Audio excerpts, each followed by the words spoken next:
Molly. Jim. You know how you said it? I'm going to swear for the first time on TV, and I will bust your okay? Because I've seen you with the busted shoulder. Because I can throw them things. Yes. Damn. Yes. First time ever. I'm sorry, Mom. It is not classy when ladies curse. Molly Qerim didn't just lose her cool on live television. She was sending a warning shot. When the host of ESPN's First Take mouthed an expletive into the camera or stared down Stephen A. Smith until the silence was uncomfortable enough to trend, the audience chalked it up to burnout, maybe nerves, maybe just one of those days. But those moments weren't isolated accidents. Every bleeped phrase, every time she leaned forward and locked eyes with the show's executive producer on air, carried a charge that went well beyond live TV. Because what viewers didn't see, as insiders confirmed, was that Molly Qerim was in the thick of contract negotiations. And not just any negotiations, but the kind that leave nerves, frayed, and tempers on a hair trigger. Her on-screen meltdowns were not the slip-ups of someone out of her depth. They were symptoms of a battle happening in real time, with all the cameras rolling and not a single friend left in the control room. I also wonder, bro, like from a human perspective, Molly was your sidekick for 10 years. We don't need to know she abruptly resigned. Yeah. Protect her at all costs. Yeah. That's my big thing, Social Trey. I thought she was Like, here for the end of the year. I guess she's done now. Remember, she didn't want it to leak because Molly ends up putting out a statement that, hey, it's unfortunately leaked. I didn't want it to, etc. But protect her at all costs. We know the timeline, and it's almost too neat to be coincidence. September 2025, Sports Business Journal breaks the story that Molly Qerim will walk away from ESPN by year's end. Within hours, Qerim skips her scheduled appearance on First Take. On Instagram, she posts a message that feels like a carefully worded surrender. After much reflection, I've decided it's time to close this incredible chapter and step away from First Take. No explanation, just a door closing. Meanwhile, Stephen A. Smith, suddenly alone at the desk, opens the next episode by calling Qerim an enormous part of our success for a decade before lowering the temperature with a warning of his own. The details are none of y'all business, not the kind of tribute that puts rumors to bed, more like fuel to the bonfire. And a lot of times, some of these things happen, and it's just uncomfortable to see. The details, quite frankly, are none of y'all business, but it's not as if I know all the details. It was a contract negotiation that was going on. ESPN certainly did not want to lose her, but in the end, she made a decision. We've got direct confirmation from ESPN President of Content, Burke Magnus. The network intended to keep Qerim on First Take until the end of her contract, which should have run into 2025. Magnus openly admits she was taken off First Take earlier than planned.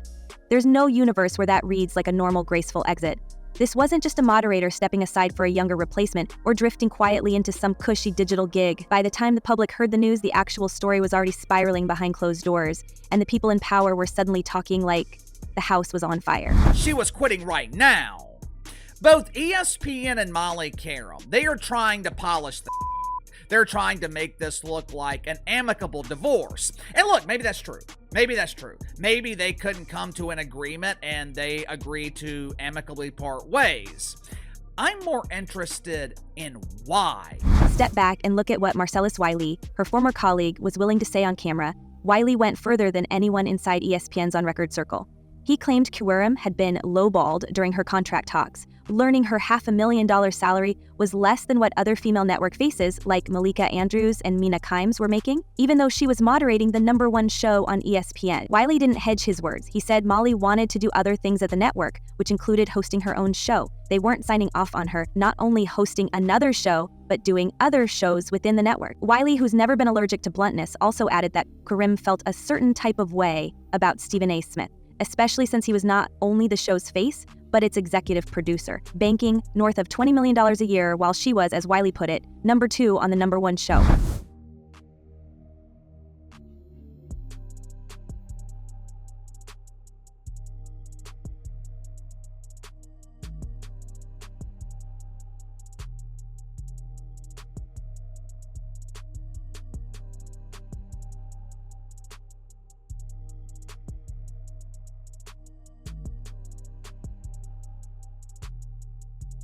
We know for a fact that, according to Wiley, she didn't just want more money. She wanted creative freedom, she wanted the ability to branch out, and she wanted someone, namely Smith, the network's chosen alpha, to go to bat for her when the chips were down.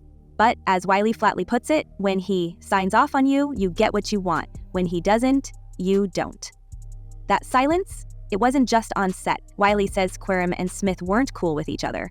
To the audience, that might have looked like harmless bickering, a little edge in the morning. But inside ESPN, people close to the process were calling it evidence that when it was her turn to push for what she'd earned, nobody in the control room picked up the phone. The tension wasn't just visible on air, it was written into the show's DNA as those weeks dragged on.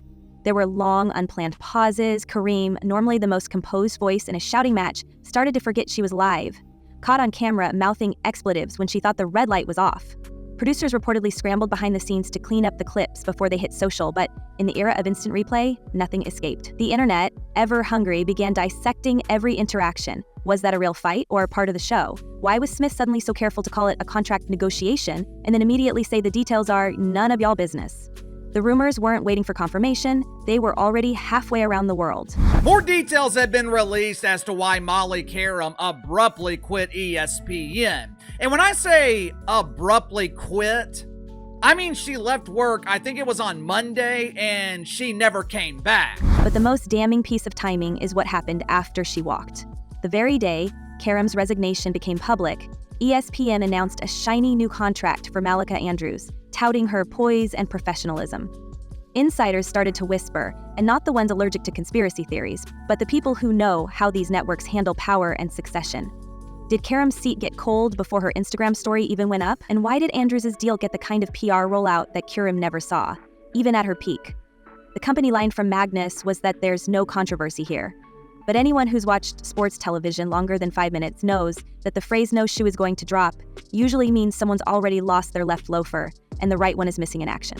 Fans saw the dominoes falling in real time. Social feeds lit up with clips of Qerim and Smith's last weeks together, arguments over trivial things, microaggressions disguised as jokes, and in one viral moment, Smith making a crack about Qerim's eating habits during commercial breaks. She shot back, adult woman, proud of it, not a little girl, putting him in his place on national television. The subtext wasn't subtle. Viewers wondered aloud whether this was just workplace friction or the byproduct of a power structure where one side always had the last word. ESPN's higher-ups, who spent years denying there was anything unusual about Smith's expanded control, suddenly found themselves having to explain why the person who kept him in check was quietly escorted off the stage. Describe yourself in 3 words. Aware, thoughtful, and passionate. What do you have too much of? Shoes, Guilty pleasure. retail therapy. What would you do if you didn't host First Take? I would work for a global nonprofit or host a travel show. Meanwhile, Joy Taylor, no stranger to live TV pressure herself, weighed in with some public praise for Qerim. On the Bootleg Kev podcast, Taylor made it clear.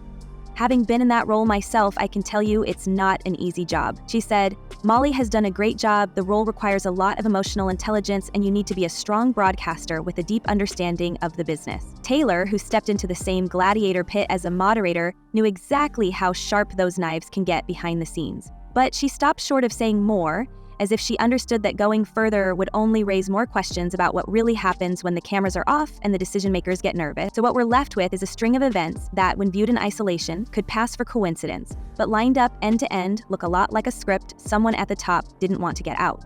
Burke Magnus, in his attempt to wave away the fire, said, "She's an awesome person, it's business. You try your best, and we just weren't totally aligned." That's a line you give when the lawyers have already drafted their statements and everyone is waiting for the story to fade. But the optics are rotten. Qerim had, by all industry standards, done everything asked of her, handled massive egos, mediated fights that got personal, kept the show at #1, and still ended up earning less than the rising stars who hadn't put in half the years. The other thing I thought, Steve, was when you pay Stephen A. Smith $20 million, that means, okay, well, whoever his co-host is, they're going to want an exorbitant amount of money. And so she may have been making $2.5, $3 million as the host. Well, when Stephen A. is sitting there making 20, well, maybe now she wants to make 10. And let's not ignore the rumor mill about her next move. It didn't take long for reports to surface that Qerim had a multi-million-dollar offer from Fox Sports. Sources close to the negotiations said offers were floating in before her chair was even cold. If that's true, and her own stay tuned wink at the end of her farewell post suggests she's got something lined up, it reframes her resignation as a tactical move, not a retreat. If she was willing to light a match on the #1 sports debate show in America, maybe it was because she already had a better deal in her back pocket. Or maybe, as those backstage clips show, She just reached her limit with being told to wait her turn, keep the peace, and never ask for more than she was offered. I think we'll start with Molly Qerim.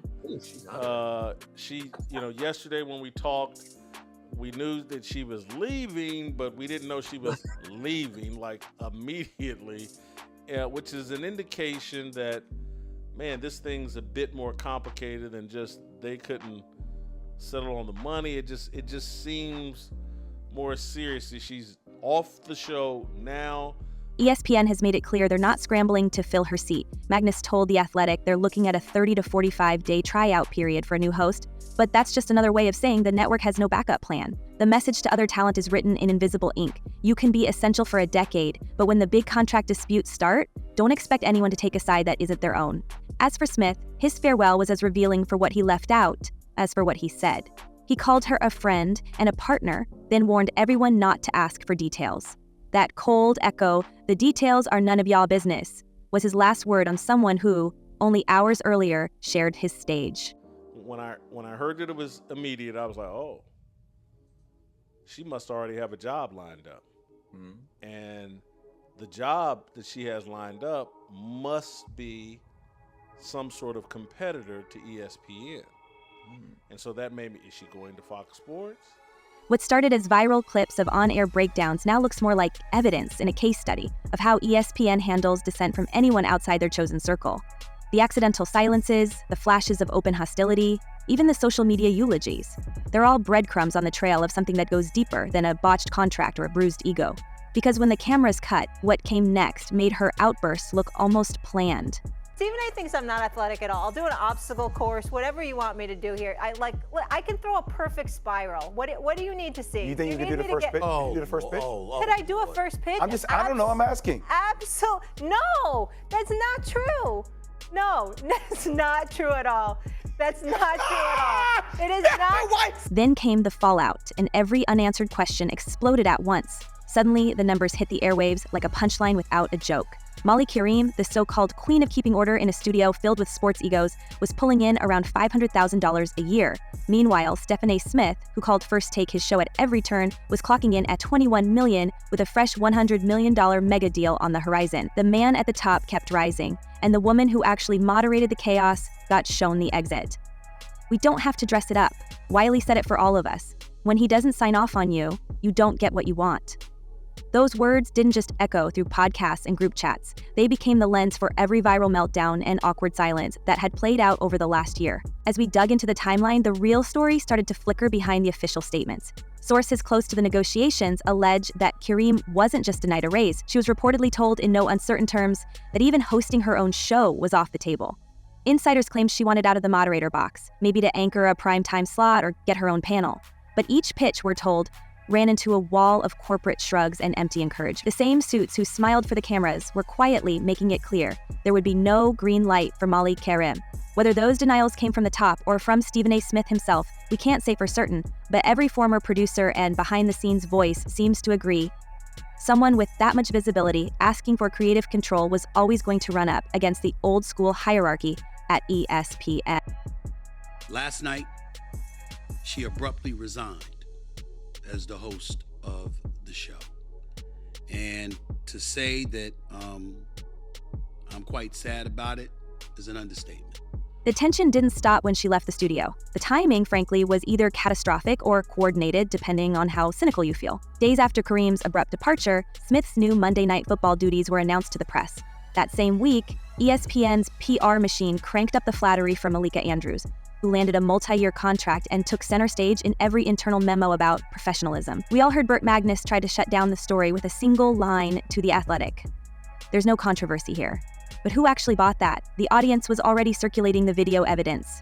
Molly's lips moving in slow motion, her expletives blurred but unmistakable, the palpable frustration as she snapped at co-hosts and glared at the teleprompter like it was a rigged lottery ticket. What did she know that the rest of us didn't? Why was the timing of these promotions and departures so surgical? We kept hearing about the tryout period, 30 to 45 days of new faces, as if the woman who'd kept the #1 morning show upright for a decade had already vanished from the building. Producers lined up a parade of possible replacements, and every audition felt like a public autopsy of Qerim's legacy. Was this the natural churn of television, Or was it a signal to every other employee that even 10 years of top-tier ratings and diplomatic immunity can be erased with a few silent meetings in upper management? Magnus again insisted on the record that it was business as usual, but every past and present ESPN voice knew better. This wasn't just the end of a contract, it was a deliberate act of turning the page before the book was even closed. Don't tell us the details, then tell us you're not going to tell us the details. Like, Stephen, and then add on that, I don't know the details. Like, what are you doing? What are you doing? Like he said this. He said she abruptly resigned. That's the detail. Yeah. Mm-hmm. And then you're going to say, but don't ask me the details because I'm not going to tell y'all the details. That's none of y'all business. The personal dynamic between Qerim and Smith only got more bizarre in hindsight. Wiley claimed they weren't cool with each other, and that silence became a kind of evidence. Fans began rewatching segments from the months before her departure. The cold glances, the clipped banter, the sense that one of them was improvising through gritted teeth while the other played to the gallery. It all begged the question, was Qerim's breakdown actually a kind of slow-motion protest? Was each on-air stumble a calculated risk? One last act of rebellion inside a network that seemed determined to squeeze her out quietly? Or did the exhaustion just finally break through the on-camera mask? What can't you live without? Thing you fear. God. Athlete you miss seeing play. Kobe. Person you were most excited to meet at work. Build ourselves. What do you wish you had more time for? Traveling. What do you need every day? A long time. We have watched this pattern before. A high-profile moderator, usually a woman, works twice as hard for half the reward, then gets replaced under the pretext of creative differences or new opportunities. But this time, the script was naked. Qerim's outbursts weren't hidden. They were clipped, memed, dissected by media sites and armchair analysts for weeks. The show's loyalists debated whether she was losing control or sending up a flare. Every day, new details leaked from the Whisper Network. Private meetings, cold shoulders, missed calls, and promises never delivered. Some said she was approached by Fox Sports before her ESPN badge was deactivated. Others pointed to the network's shifting priorities, hinting that her refusal to stay silent about pay disparity and limited opportunity made her expendable. Then the story took a psychological turn. By the end, it wasn't just about contracts and studio politics. The energy in those last broadcasts was unmistakable. Not the chaos of someone cracking under pressure, but the sharp edge of someone who decided not to pretend anymore. The reports of her meltdowns now read less like mistakes and more like deliberate acts of sabotage against the silence that ESPN tried to enforce. Each viral moment wasn't a sign of unprofessionalism. It was a sign that Qerim had simply run out of patience for playing a game she knew was rigged. We saw it in the way she checked out on live television, stopped playing peacemaker, and started calling things as she saw them, even if it meant stepping on powerful toes. The real twist is that her exit didn't bring closure, just more suspicion. Every public comment from the network, each one dry, sanitized, and filled with platitudes, only added fuel to the fire. Magnus repeated the company line about business decisions and turning the page, but those words fell flat against the backdrop of abrupt firings, secret negotiations, and the rapid elevation of other faces who seemed to fit the new mold. The show itself rolled on, but there was no shaking the feeling that something foundational had shifted. Not just in who was at the desk, but in how much the audience could trust what they were seeing behind the smiles. You know, oftentimes when you have someone abruptly quit a job, they're not leaving on the best terms. Normally, it's polite to give your employer some kind of notice, right? And all the while, viewers kept asking the only question that matters in a scandal. Did Molly Qerim jump, or was she pushed? Was her viral final act on First Take the raw footage of a career derailing, or the first episode in a new campaign to rewrite her own story, somewhere else and on her own terms? The facts are muddy, but the implications are clear. Every step, every leaked rumor, every quote from Wiley or Magnus was another brick in a wall of unanswered questions, and none of it looked accidental. As the dust settled, what's left isn't a neat ending, but a charged silence.